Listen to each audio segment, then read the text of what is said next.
For me, it's all about Holl. It's all about Holl. Just because I find that the most interesting story from tonight, okay?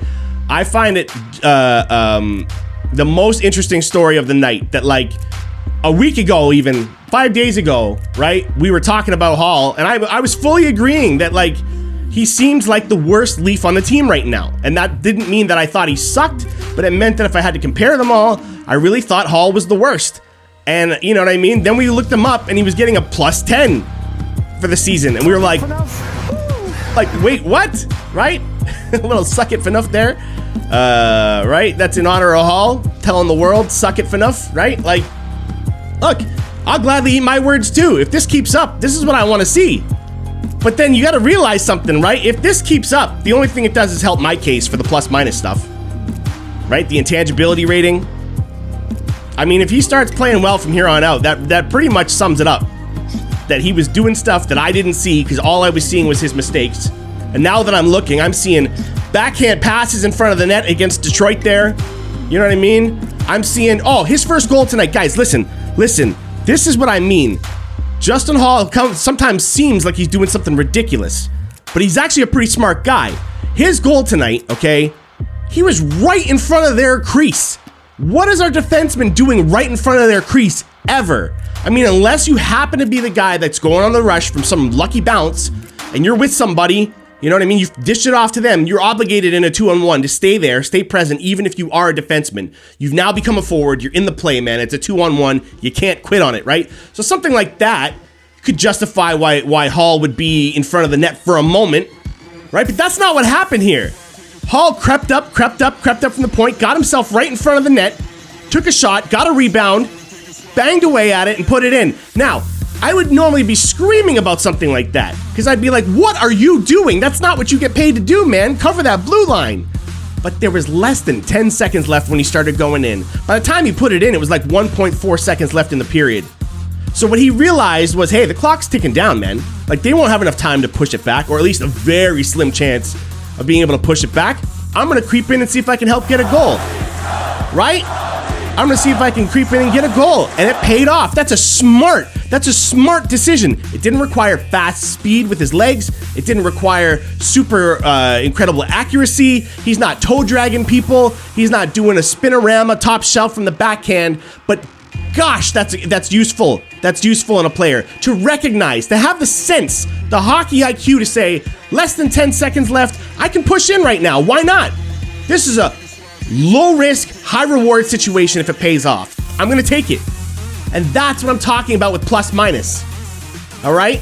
The one thing that I see in common from a lot of players that finish top in plus minus over their careers is they all have this in common. And that's what I love to see, man. That's what I love to see. They may not be, the biggest offensive contributor. They may not be the best defensive contributor even. Like, you never know what their story is for each of these players that finish near the top of plus minus. But I'm telling you, they all have something that made them special, because what they did was they really all had this, and they capitalized on whatever God-given strengths and weaknesses they had and just formulated a game that was going to maximize their effort. That is this. That is hockey IQ. And Holl's showing it in the past couple games again.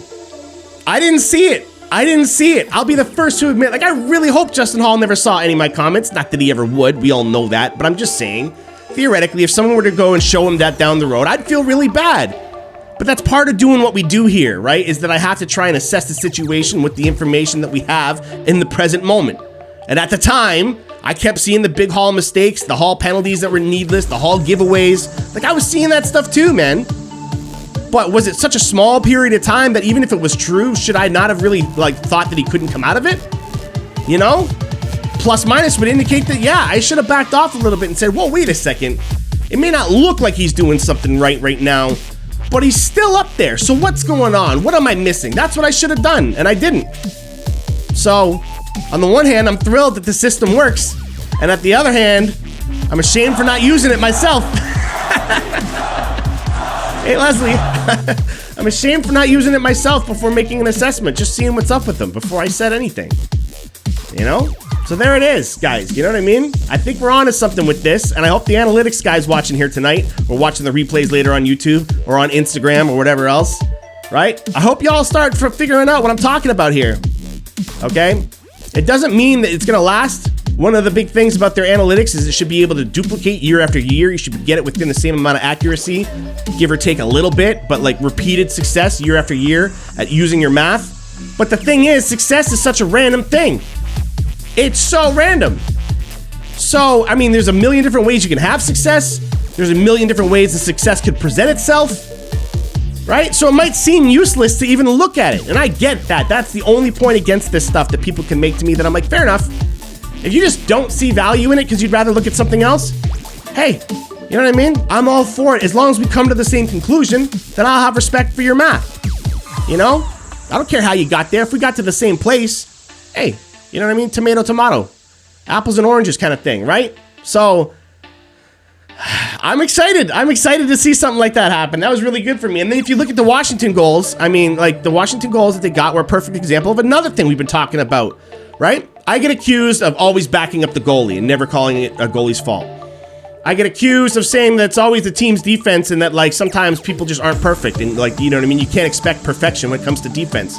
And tonight we saw 3 goals from Washington that just show 3 different opinions from me that never usually seem to fall in the same game. So therefore, people only see the one video, form an opinion about me, and don't actually listen to all the content, right? All this lovely content we're putting out, they don't follow it. They hear one little clip, and they think that's my stance, right? They're wrong. And tonight's the perfect proof of that with the 3 Washington goals. The first one, defense. First one, classic, typical defense. They let the guy walk out, and if you watch the replay, I forget who it is. At 38, is that Dermott? Somebody? No, Dermott's like 26. I thought it was 38 that did it. They were in front of the net, in front of Mrazek. There was a guy there. They even reached back. They turned around and like tried to tie him up, but they let him walk right by, right? Sandin. Okay, there you go. Sandin. Thanks, Mitch. Thanks. So he turned around to actually do what I want him to do, but he was just weak on it. He was just weak on it, and the guy got by him, wide out in front. Now, to Mrazek's credit here, I mean, it's a tip. What are the chances? I mean, even Sandin, like, to give up that opportunity and it ended up being a tip, you still kind of are like, geez, like, that's a little bit of just bad luck too, right?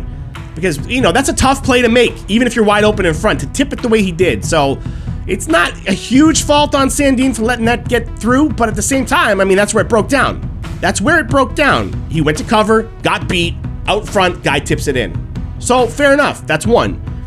Not a big deal, right? But the second one is a power play for Washington, right? The Leafs are on the shorthanded penalty kill, right? So they're trying to stave off 5 guys with 4 dudes. That's a tough thing to do defensively. You would never hold them to the same standard as you would 5 versus 5, right? So you want to see that coverage be as tight as it can, and it was pretty good, right? And I think it was Riley, was it? Riley was trying to tie up Wilson's stick. He just got beat by like a stride or 2.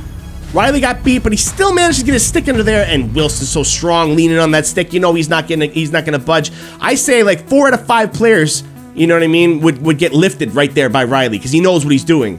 But no, like, doesn't lift it, tip in front. At the same time, they put double coverage on Ovi's shot for that split second, which I didn't like, because if Wilson hadn't got that, there was another guy completely backdoor wide open. But for the most part, again, it's a power play for the Washington Capitals. I can't sit there and complain about it as if it's the same thing as a full-strength shift. You know what I mean? So now you have one that's kind of their fault, but also not really. It's just kind of dumb luck. And then the final one, okay, it's a power play now, right? The Leafs are on the power play. They shouldn't be giving up goals at all, but like, what, a random bounce kind of thing? I don't exactly remember how it went down. All I know is that when the thing that caused that goal to go in more than any other part of the play in my mind is that shot from Wilson, who I didn't know Wilson could shoot like that, eh? Did you, FaZe Portis? I didn't know, right? So like, straight up, that's a laser from Wilson, far side, above the pad, you know what I mean? Not top corner, it was just far side, high enough to get it off the ice. And beautiful, beautiful stuff. So, I mean, that's one where I don't even blame any Leaf. I know they're on the power play, and I should be furious that they gave up a shorty. I should, if I'm a coach, right? Or a GM, but I'm not. It's just a really bunch of bad luck, back to back to back. That's really nobody's fault.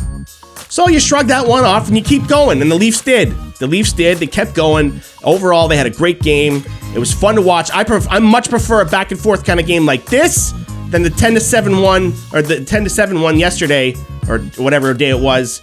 That was a complete defensive debacle, goaltending debacle. Goalies were to blame in there too. It was just dirt all around for everybody. I much prefer a game like this. Still a nice high-scoring game in my mind. 5-3, that's 8 goals total. What's wrong with that? Right? It was back and forth a little bit. There was ups and downs. You never knew what was going to happen next. People were making impressive plays rather than people sucking and therefore like other teams just capitalizing on brutal mistakes. You know what I mean? This is the game I like. So that's what I would say about that. Looks like FaZe Portis had something to say about Austin Matthews. So let's get into that. Want to remind everybody before we do, okay, quickly, just follow along, man. Follow, subscribe if you want to support the channel, right? All the funds that are raised through here, man, I mean, they only go right back into the channel, making things look better and brighter and beautiful. Look at my videos a year ago, guys. Look at my videos a year ago, and with what little we get through this, right, from all your lovely support, we've turned it around and made it look so super sweet compared to last season. So, I mean, look how far we're coming. Let's keep it going, all right? Join me on YouTube. That's a free subscription. There's no reason for not to just click subscribe and be a part of that. Why not? Follow me on Instagram or anything else you guys want to do, but let's stay in touch. Let's keep the conversation going. And FaZe, are we talking, was that a little bit of troll job there? We'll get into that right now, okay? So let's go. Let's see what's going on in the comments here.